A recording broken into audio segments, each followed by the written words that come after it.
First, we're going to talk about the big game from the weekend, Newcastle at home to Arsenal. We got 2 Arsenal fans. The goal that has divided a nation. Lads, what did you make of the goal generally? It was a disgrace. It's annoying as an Arsenal fan. I felt helpless after that because when you feel like, I don't think Arsenal deserved to win that game. Let me make that clear. I think it was a draw at best. But I think to lose that game when, for me, a massive refereeing mistake.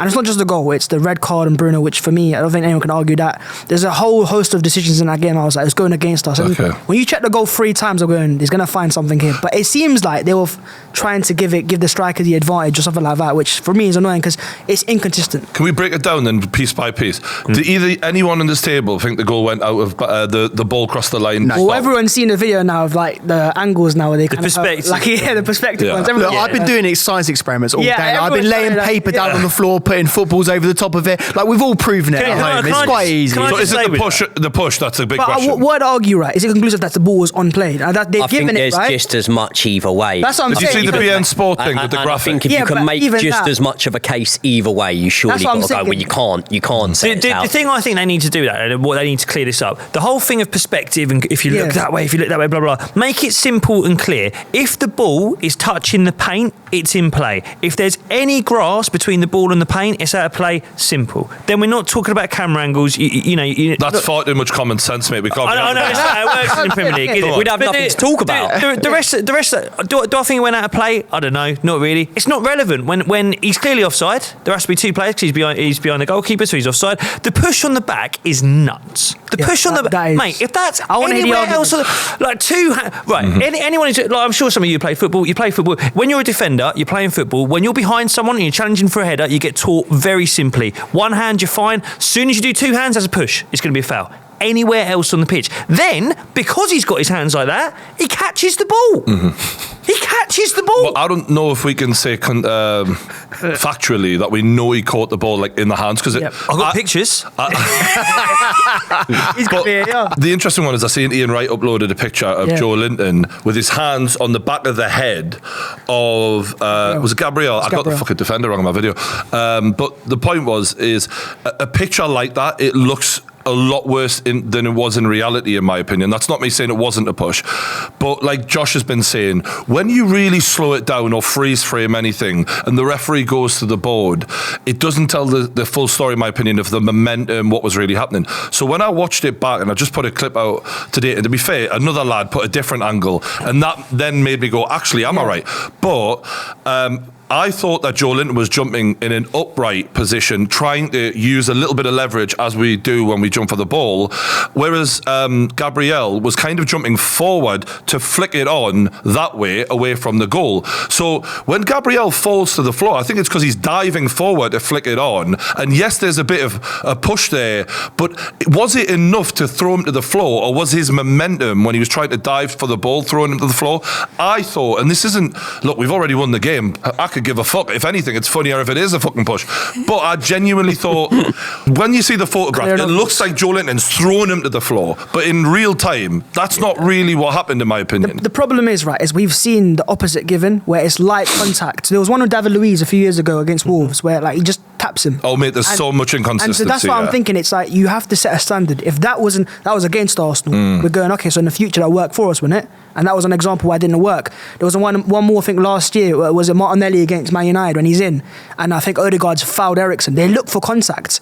We saw contact, and it's a push ultimately. If it helps or not, he's pushed him to the ground, and it's not clear and obvious, but they've done it in the past. So that's why fans are frustrated. Percentage-wise, just to put it really clear, what I'm trying to say is the percentage of who's at fault for Gabriel landing on his arse.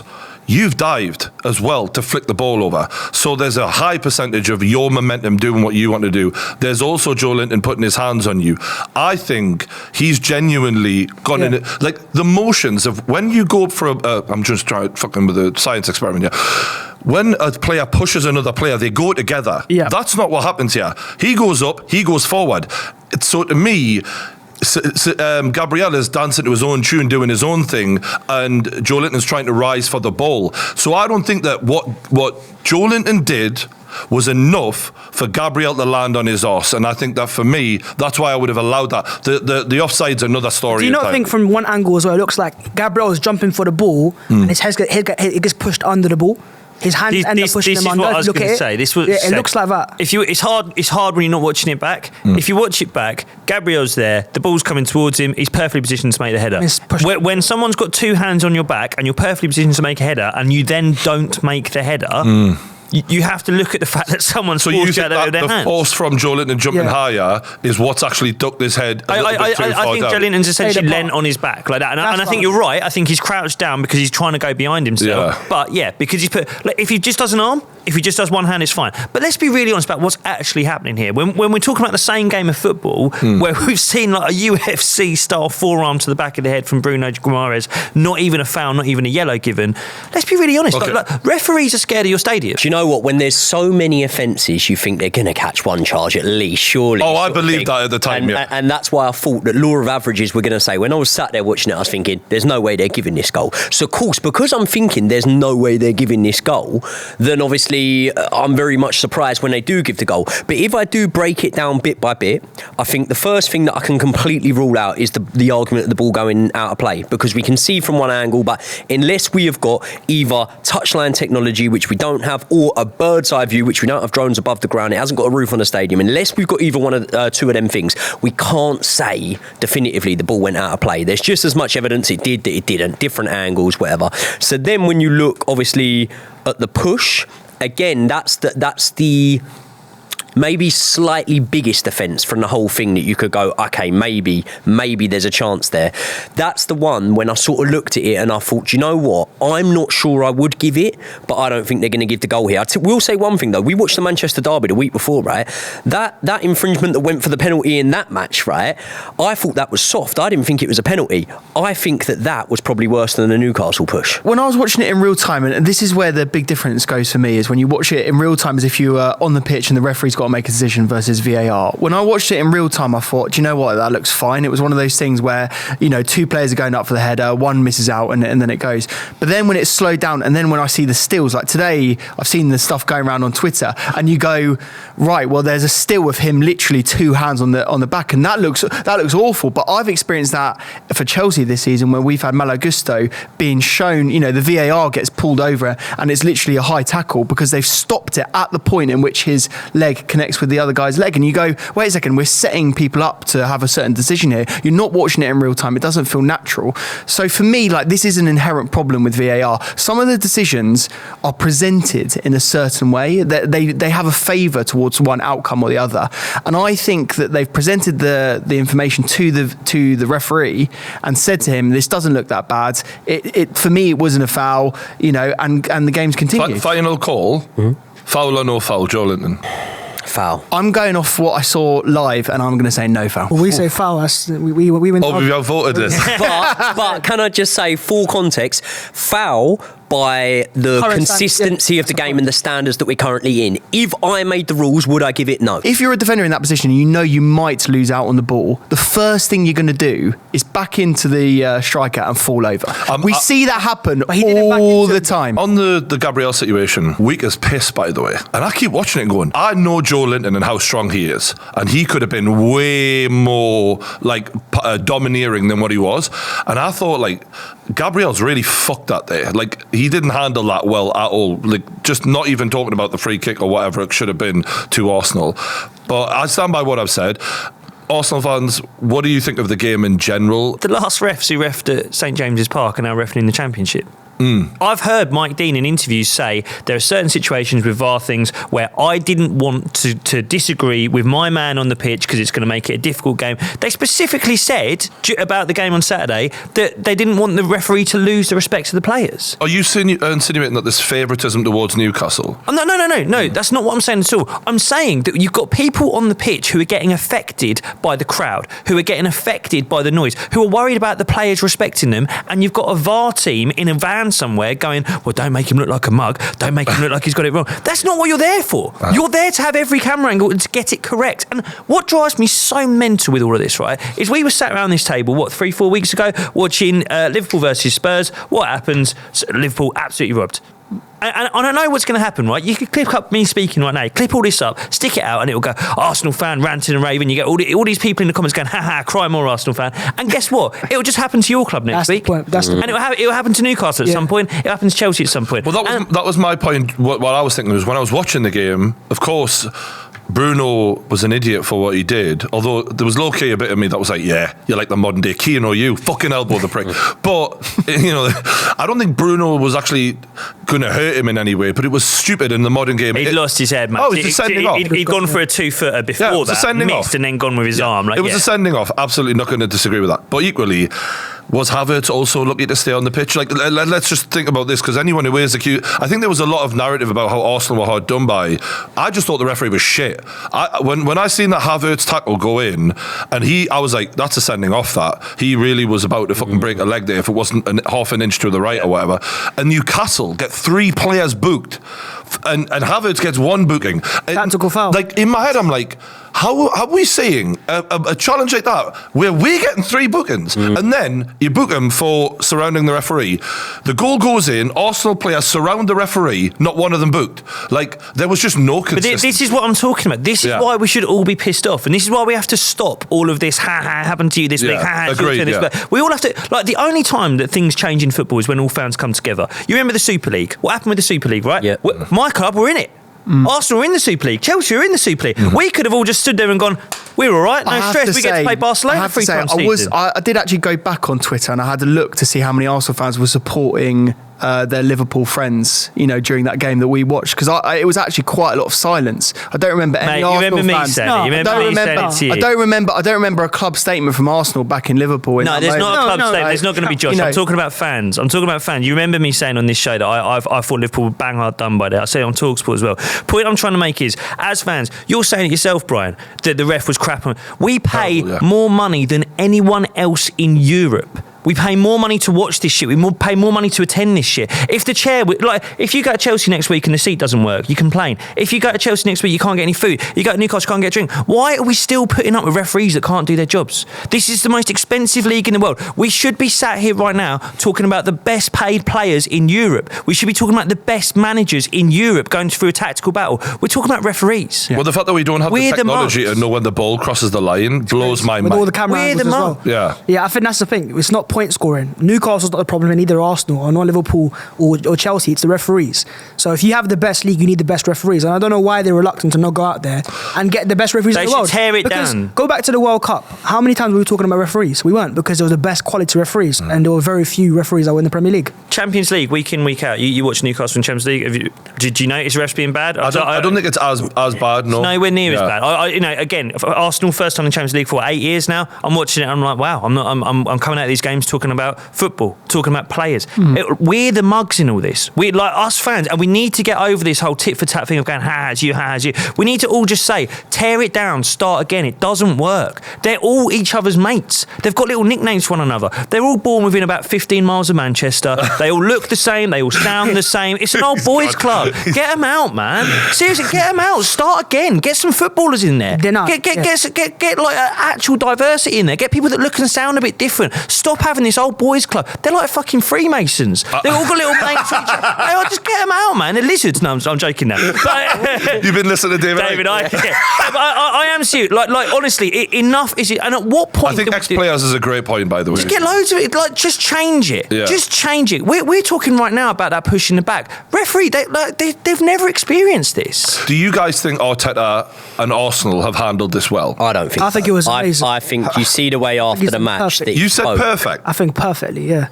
I think what Mikel Arteta did was exactly what he should have. You've got to explain that. He should have come out and said, what's he said wrong here is a disgrace. But he literally didn't say what he had a problem with. He literally wouldn't go into specifics. Because he didn't need to go into details, because I think we can see the details now. I think if you asked him to actually break down detail by detail, if I was in a press conference tomorrow and asked him what was the problem, he'd give a whole explanation. Again, I think he had his chance. He would have had a PowerPoint. After the game, do you not think he bottled it a bit? We're talking just after the game. He's fuming because he feels his team's been hard done by. He's not going to have time to be logical to break it down. He's not going to have a PowerPoint presentation. I think you're a professional manager. manager who should be able to be logical. What it is, no, he should be able to. But after the game, when you feel like you've worked so hard all week against a top talent Newcastle, you've gone to St James's Park, limited them to, I think, 0 shots on target in the first 60 minutes. Very good defensive performance.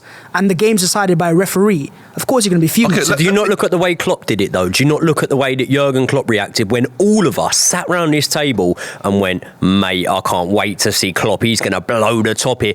He comes on and he's actually so mature about it. And then, of course, after that, you hear of Liverpool saying, oh, we're going to appeal and things like that. But in that moment, he almost took the sting out of the situation. As much as we would have liked to, he didn't give us that sort of soundbite moment. And actually, Arteta's then asked about that, isn't he? About the Jurgen Klopp thing. And he says, this is life. People are trying to do their best. I'm paraphrasing, but mistakes happen, you know what I mean?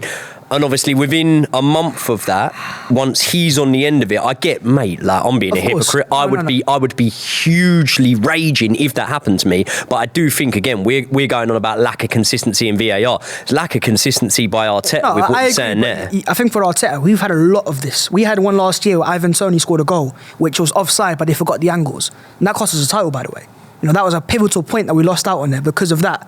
So I think Arteta's had similar scenarios in the past where he's been calm, collected. It was Odegaard foul at Old Trafford last year when Martinelli scored. Again, it was calm and collected. But this time was one too many. It was like, hang on a minute. Because you realise the quality of Newcastle. So you go to Newcastle, put in a good performance, and you get robbed by... I think there's a sense of entitlement, right, where you have 3 different checks, which is unheard of, by the way. So we can't say that the officials weren't trying to look at every possible way that they could then take the goal away. They weren't trying to not do their job. They weren't fucking this off. They took it seriously. And I think that gave Arsenal a sense of entitlement, like one of these is going to come off. And in doing so, the expectation was there. And ultimately, it boiled down to, was it a push or not a push? It was clouded because of the amount of things that could have gone wrong that actually were not a factor. Yeah. And I think a massive reason for Arteta's frustration was he wasn't happy with the way the game went. And I think he knew that Man City are so hard to catch that every single point and goal matters. And I accept that there's a level of frustration there, but I think his frustration at the referees, a massive amount of that was also just at the situation he's in. And I think that you're venting at the referees, but you're massively overreacting because you guys had one shot on target. And this ain't the first time where you've gone away from home like Stamford Bridge and you haven't played your football. Jacob was sat there on the last Arsenal-Chelsea game frustrated because Arsenal aren't playing the type of football that they did consistently throughout last season. And I think that was also in his heart. I think it is in his heart. And I think he did sound like a manager who just lost 2 on the bounce because he lost against West Ham in the week as well. And I think that definitely plays into it. I think a little bit of him, he was, I agree with you. I think the performance was in his mind. And I think what he was actually trying to do was protect the players. We've sat here around this table before and spoke about Ten Hag and what he's doing at Man United and the fact that maybe he should be protecting his players a little bit more. What Arteta's trying to do there is create a kind of Mourinho style, us against the world, siege mentality. It's not your fault, boys. It's the referees. Everything we've been working on this week, it worked. I'm not going to sit here and pretend that I agree with that. I'm sorry. Yeah. After the Chelsea game, I said the same thing. I'll say now, there's an issue with Arsenal's attack. And now we've got injuries. We've got players missing. We've got players who I think are still carrying injuries. Saka does not look right. There's a part of me that really worries with Arteta that what happened is at the end of last season when we threw away the title, right, and we lost some leads against Southampton, against West Ham, we got turned over by Brighton badly. I think something changed in Arteta. And I think the way that we're playing football now is very, very different. I think we're not seeing fullbacks commit in the way that they used to. We are not seeing our eights do what they used to do in terms of combining with the wingers. Martinelli and Saka look like they've got the hardest jobs in the Premier League at the moment. Every time they get the ball, they've got 3 players to beat. They're completely on their own. Saka used to have Odegaard buzzing around him, Ben White going behind him. Now he looks on his own. Other side, Martinelli, Xhaka was really good at that little underlapping run to go past, take a fullback, create space for him. Zinchenko was there. This week, he didn't have that. I feel unjust. I feel like we've been done over. I feel like I've just sat here and said I think the whole PGMOL should be torn down and start again. I stand by that comment. I still can't pretend that up until that goal was given, I wasn't sat there watching that game going, no, look, and I keep saying that we didn't deserve to win that game. I'm not saying we've been robbed of 3 points. but it was a draw at best. And I think most people who watched that game would have gone, there wasn't a clear winner here. I mean, we had one shot on target, you had two, and one of those goals. Who do you think was more likely to score though? Like, I'm not sure. I'm not saying we didn't take our foot off the gas the minute the goal went in, but I think that we were the far more adventurous side coming into that second half. And I think, like, I'm agreeing with you on Arsenal changing the philosophy. For me, in that first half, I remember thinking, wow, I've never felt so controlled by another side. You know, like, it's like being wrestled. Like, it's like a boa constrictor. You guys had a hold on us, and we couldn't do anything. But equally, you weren't doing shit yourselves. So you know when City do that to teams, like you say, the boa constrictor, they get a hold of you, but then they've got that potency and that attacking flair to kill you off. You guys didn't have that, and that's what let us out and let us off the hook. And then when we got in at half time, credit to Eddie Howe, poured cold water on the hot-headed Bruno and that, and basically calmed things down, and we went more direct. But for Arteta to go to that next level, they need to be able to kill teams off when you've got us in that position. And let's not forget our injuries, by the way, which is far worse than Arsenal. That's what I was going to say. But what really frustrates me is that we played you in April last season. And I've got to be honest with you, I kind of expected this to happen then. I remember going into that game, you had Isak playing, you were flying back then. Almiron was on his little scoring run.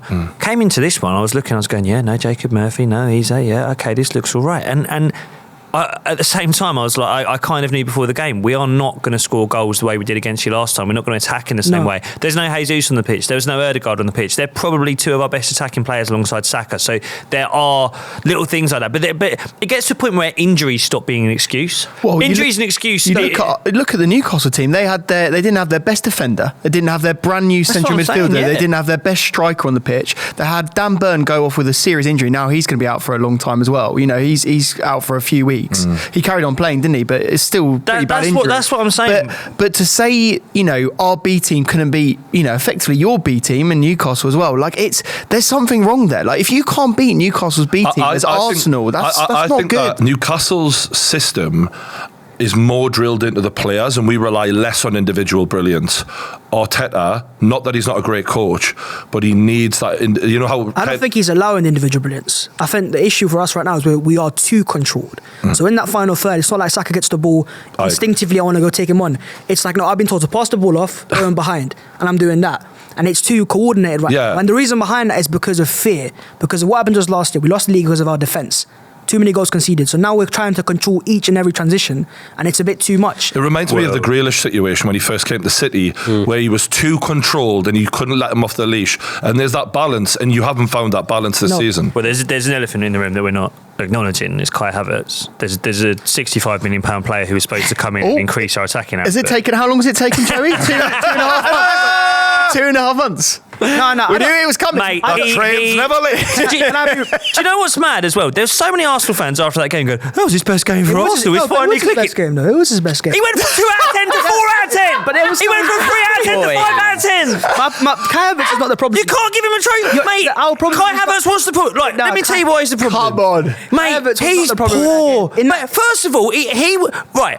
Do you remember the Liverpool game at Anfield last season? Yeah, you remember there was a point where we'd silenced them. We'd done the whole boa constrictor thing. It was going all right. And what does Arteta do? Because he's a young manager and he's a bit daft. It's the same reason he's shouting and hollering on TV at the moment. Is he goes over, gets in a push about with Klopp. They nearly have a roll around on the floor. What happens? The copper up. We lose the game. What happened at Newcastle this weekend? We spent 35 minutes. Calm it down. Just pass the ball. Don't lose the ball. Don't give him a chance. What happens then? Kai Havertz, he plays some stupid header which he misses. And by the way, the thing that drives me mental with him, the weird thing about Kai Havertz, when we don't have the ball, he's great. He's better than Jack defensively. Agree, No, great. When he gets the ball and he's facing backwards, all good. Little layoff. Yeah, Martinelli scores against City. As soon as he faces forward, but there's a reason behind you see the intensity for that foul he committed, which he could have got the red card for. Why can't you show up when you're on the ball? Do you know why? Because he's a coward. Do you know? It's because that is a coward. No, I'm sorry. No, the reason why I'm saying this is because it's your guys' fault, by the way, right? Chelsea's fault. It would be our fault. Fucking hell. It's a right marriage, isn't it? Yeah. But jokes aside, I think the point I'm trying to make is his confidence has been taken out of him. If you watch him in the Bundesliga, he was taking players on instinctively. But now he's got a creative block because he's like, before I used to think about this, like, could take a player on now. He's gone to Chelsea, he had a bad form now, and now he's going, hang on a minute, I've got to be careful, because if I make a mistake, you're waiting, he's waiting, he's waiting. I'm sorry, man. I'm not having confidence. 280 grand a week. Give yourself some. Go and watch a bit of David Goggins. I'm not having that, man. Find your own confidence. Look, 280. You're a world class athlete. Find some. The real problem in Arsenal's attack is not Kai Havertz. Is the fact that we can't get the ball into the middle.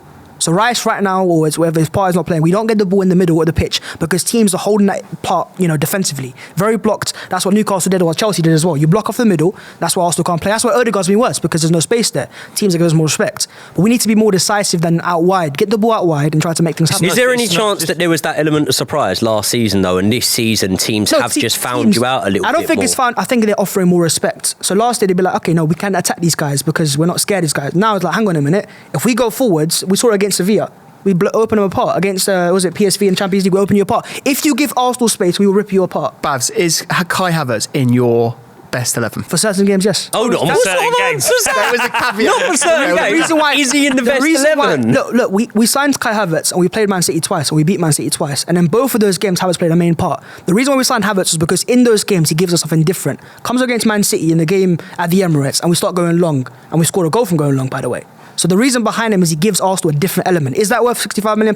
I don't think so. But that's what Arteta sees as something. I'm going, last year City had Haaland, he can go long to him. We had no one like that. Havertz was a player going here, he can play in midfield, he can play out wide at times as well, he can play up front as well. He can't play out wide. Is this in the 7 stages of Kai Havertz? Is this denial? This is denial.